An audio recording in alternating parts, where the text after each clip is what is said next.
araw po sa inyong lahat. Dito po ulit ako, si Dr. Malen Gilido, para sa namang episode ng St. Cabrini Health Access. We have another interesting topic to discuss today, and along with me is Dr. Jonald Nadal.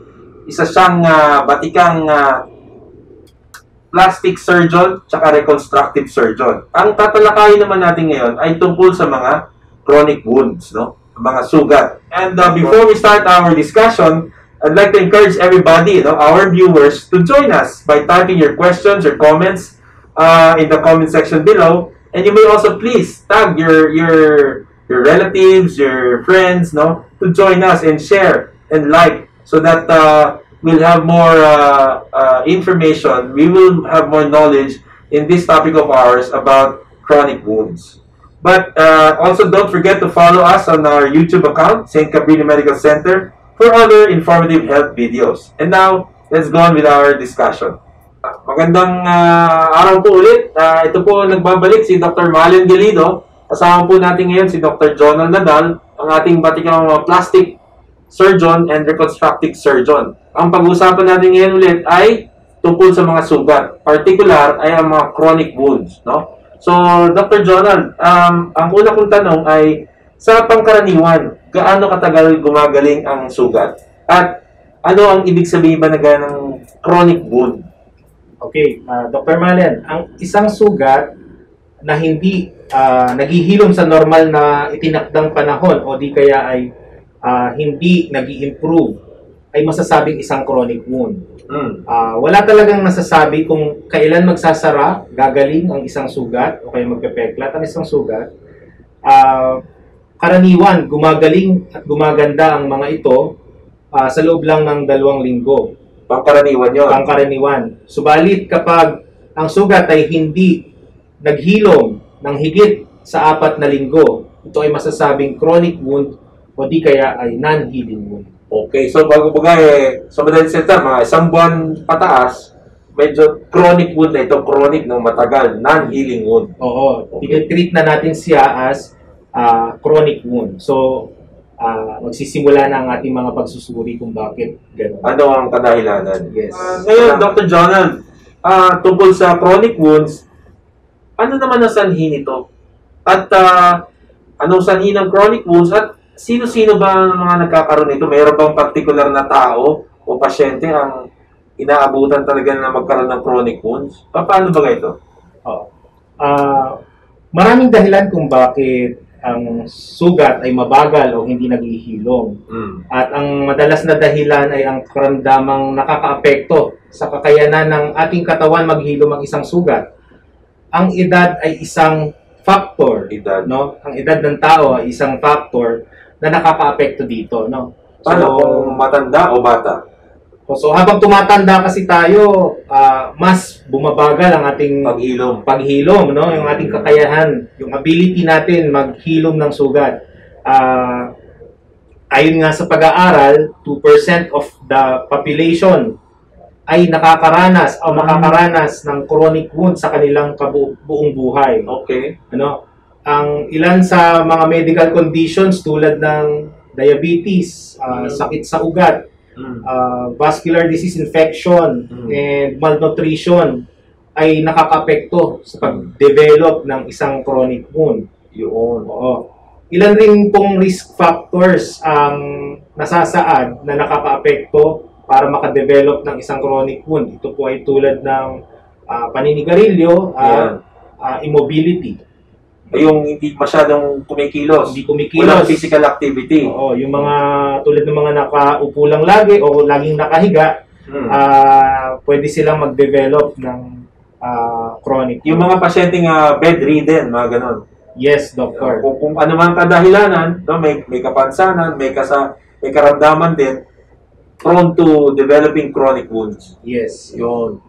Oo. So, ulitin ko lang, yung paninigarilyo, yung may diabetes, di ba? Yung sinasabi nila, di ba? Kasi ang alam ng mga sa community, pagka may diabetes, kasugat, medyo mahirap humilom. Totoo pala yun. Totoo talaga yun. Susunod na katanungan ko ay, paano naman ginagamot ang mga chronic wounds?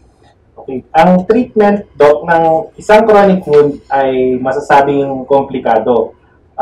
Bakit? Kasi karaniwan nangangailangan siya ng iba't ibang espesyalista.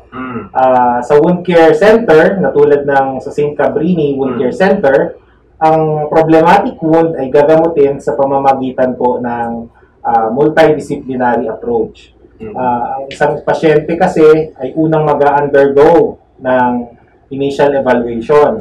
Kasama dito ang mga medical history at current history review, kakailanganin din ng mga laboratory workups kung bago pa lang yung pasyente, kasi dito natin malalaman kung ang pasyente ay may ibang medical conditions na nakakaapekto sa kanyang sugat.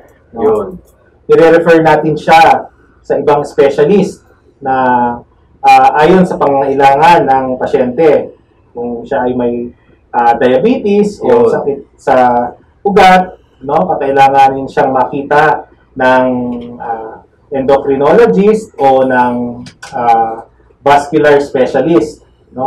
Kung bagsak ang nutrisyon ng pasyente, karamihan sa mga nagkakaedad, ay talagang bumababa ang nutrisyon nila, at ito ay isang factor kung bakit nagkakaroon ng chronic wound, ay pag ganyan po, i-refer po natin sila sa ating nutritionist, and so on, kapag naitama na po natin ang mga underlying factors na ito, ay bibigyan natin ng individualized treatment plan ang pasyente, Lagi kong sinasabi, hindi lahat ng sugat ay pare-pareho. Depende sa pangangailangan ng pasyente, pwede natin gawin ang gamutan sa wound care center araw-araw, pwedeng linggo-linggo, pwedeng buwan-buwan.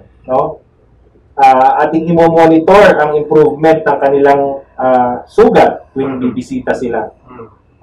At ating i-establish ang partnership ng caregiver ng pasyente at ng ating wound care center para sa mas komprehensibong gamutan na kailangan ng pasyente.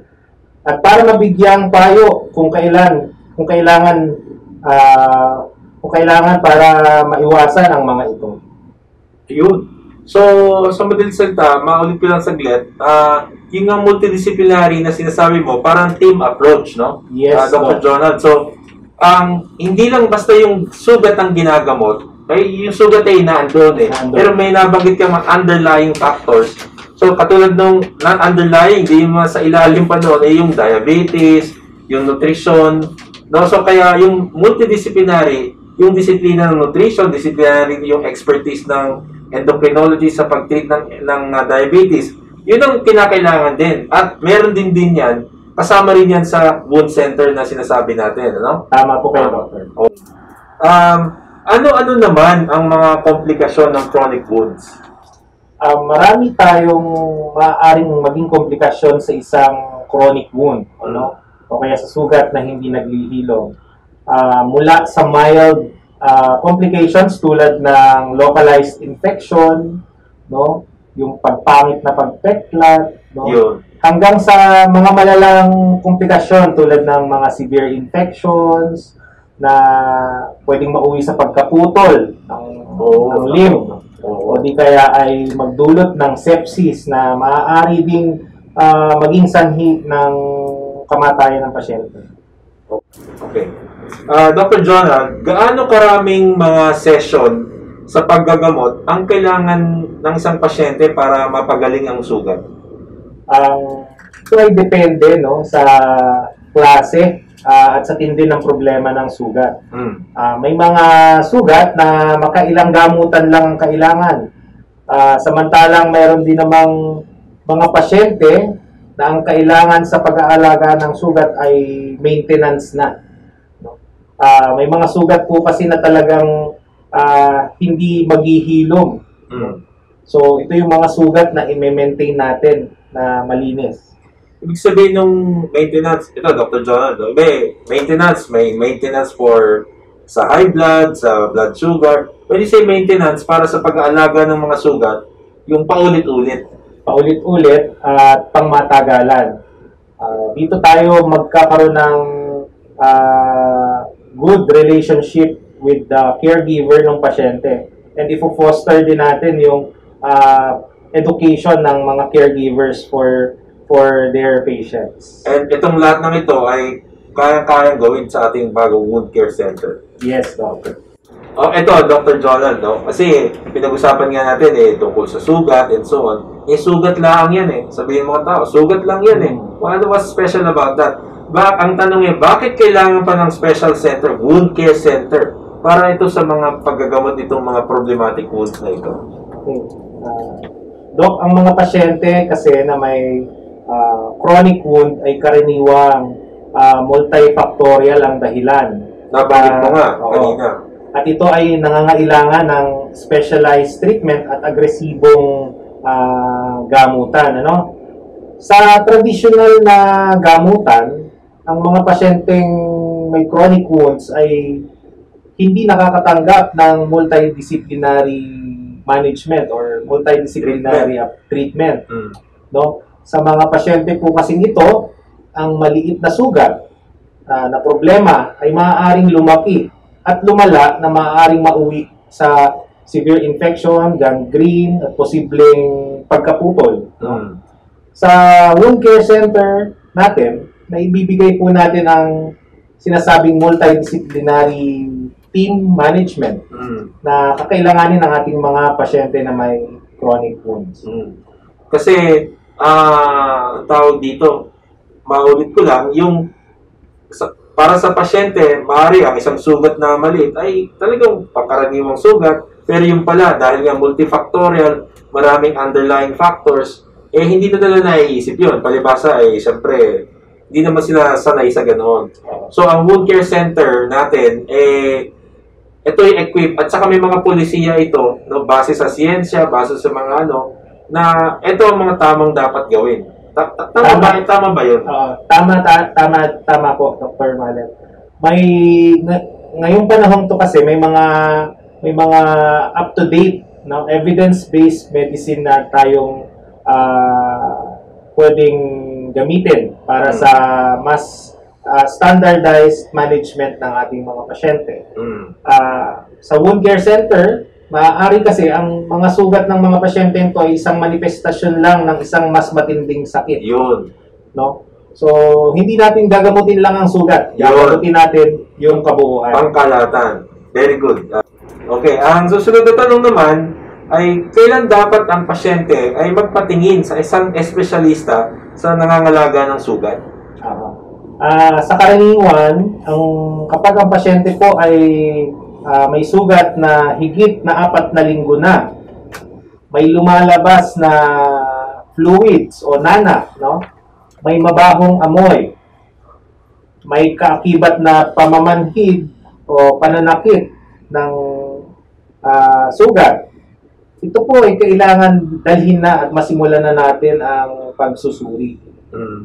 Ang ibang sintomas na maaaring kasama po ng mga nauna kong nabanggit ay pamamaga, lagnat, kung pasyente po ay nilalagnat, pamumula po ng paligid ng sugat, at kung may iba pa po kayong concerns tulad ng yung sugat na mabagal ang hilom o di kaya kahit na yung itsura ay kakaiba, ay huwag na po kayong mag-atubiling kumonsulta at magtungo sa wound care center.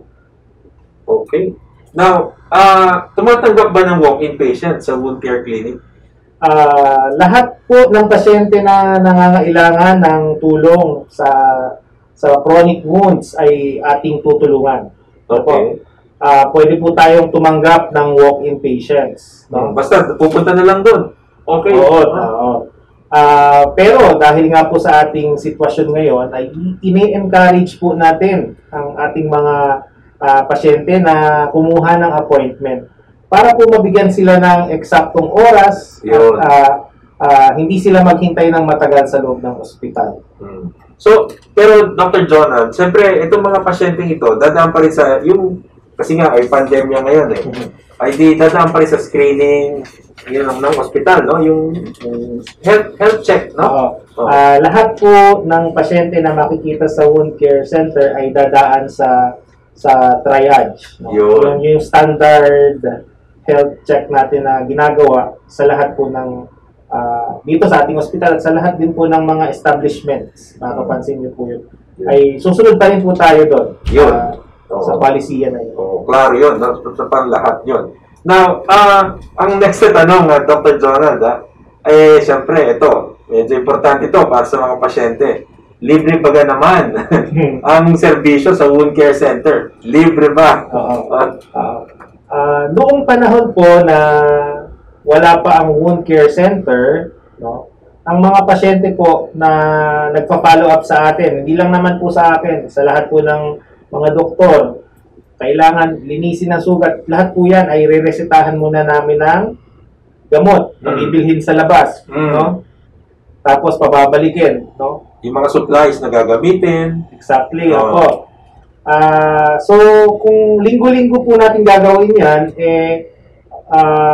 para gamutin ang sugat, di medyo malaki-laki po talaga yung magagastos ng pasyente. Ang magandang balita po dito, sa wound care center, ito pong mga ginagamit natin sa paglilinis ng sugat, mga antibiotics, mga advanced wound care products, ito po ay available na agad, hindi na ho natin ito bibilhin sa labas. Ang maganda pa po niyan, ito po ay partially covered din po ng ating PhilHealth. So, malaking tulong po ito sa pasyente pagdating po sa gastos. So, thank you Dr. Jonald sa pagpapaliwanag tungkol sa mga features at mga pwedeng gawin sa wound care center. Ngayon, ang tanong, ang wound care center natin nasa ospital. May mga panahon ba ang pagkakataon na ang isang pasyente ay kailangan i-confine sa ospital, i-admit sa ospital para lang din magamot ang sugat? Alam mo kasi, Doc, karamihan sa mga pasyente talaga ay ayaw magpa-admit. No? Lalo na kung paulit-ulit ang admission, paulit-ulit ang procedure na gagawin. So, itong wound care center natin ay one of its kind. Kakaiba ito. Ito ay isang outpatient facility. No? Na ang pasyente natin na nangangailangan ng paulit-ulit na procedure ay hindi naman kailangan ng i-admit. Okay. Pero magagawa natin ito dito sa ating wound care center. Yun. No? Okay. So, please. May mga pasyente po kasi na kaya hindi na titreat ng maayos ay dahil yung kanilang adhesion sa scheduled procedure, hindi nila nasusunod. Yun. Oo. Maraming factors. Maaaring dahil pagod na sila o di kaya ay wala na silang panggastos. Yun. Kasi pagka in-admit mo, medyo gastos ulit yun mas malaki. Pero dito sa ating wound care center, mami-minimize natin yun At mabibigyan natin ng adherence yung kanilang schedule, yung time ng kanilang procedure. Yung mga gagawin sa kanila, magagawa natin very timely. Yun. Yun ang bentahe ulit ng wound care center. Hindi na kailangang i-confine sa hospital. Okay. Tama po. Okay, ito na ngayon po, mga kasama, ang aking huling katanungan para kay Dr. Jonald. Meron ka ba namang maipapayo sa ating mga nanonood? Nakakaranas ng mga mabagal na paggaling ng mga sugat o kaya di tawag natin na chronic wounds. Mga payo, Dr. Jonald. Sa ating mga manonood na mayroong sugat na matagal na hindi naghihilom, tayo po ay kumonsulta sa ating wound care center para masimulan na po natin ang pagsusuri at matulungan kayo sa paggamot ng inyong mga sugat ng ating multidisciplinary team at mga eksperto sa larangan ito. Magtungo po tayo sa St. Cabrini Wound Care Center mula Lunes hanggang Sabado, alas 8 ng umaga hanggang alas 5 ng hapon, o di kaya po ay tumawag sa ating hotline number para magpa-appointment. Ayun, naku, maraming salamat Dr. Jonald sa iyong panahon na inalay para sa araw na ito tungkol sa pagtalakay natin sa sugat, chronic wounds, at itong wound care center. So, I believe, Dr. Jonald, through your efforts, thank you. Maraming salamat sa pagtulak mo, sa pagbubukas nitong unang-una na komprehensibo, the first Comprehensive and Advanced Wound Care Center in Batangas. I believe so. Dr. Jonas. Yes, Doctor. Maraming salamat. Maraming salamat din po. Okay. I always Ipinagkikilala ng St. Francis Cabrini Medical Center ang kauna-unahang Advanced and Comprehensive Outpatient Wound Care Center sa Batangas na siyang mangangalaga at gagamot ng inyong chronic wounds. Prioridad namin ang mga mayroong non-healing wounds gaya ng chronic bedsore, ischemia, infected wound, diabetic wound, at iba pa. Ang aming multidisciplinary team of physician at nurses ay nakahanda na magbigay ng specialized treatment plans upang masiguro ang inyong paggaling. Ang center ay well-ventilated, malinis, at safe para komportable ang mga pasyente sa kanilang pagbisita. Strict ang implementation ng safety protocols.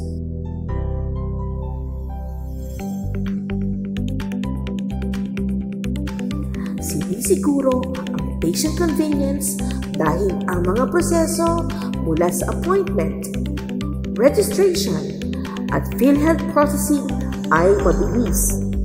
Ang aming mga services ay abot kaya dahil sa PhilHealth coverage nito. Handa na kami magbigay ng serbisyo sa inyo.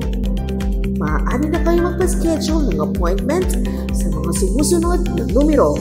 Tumawag sa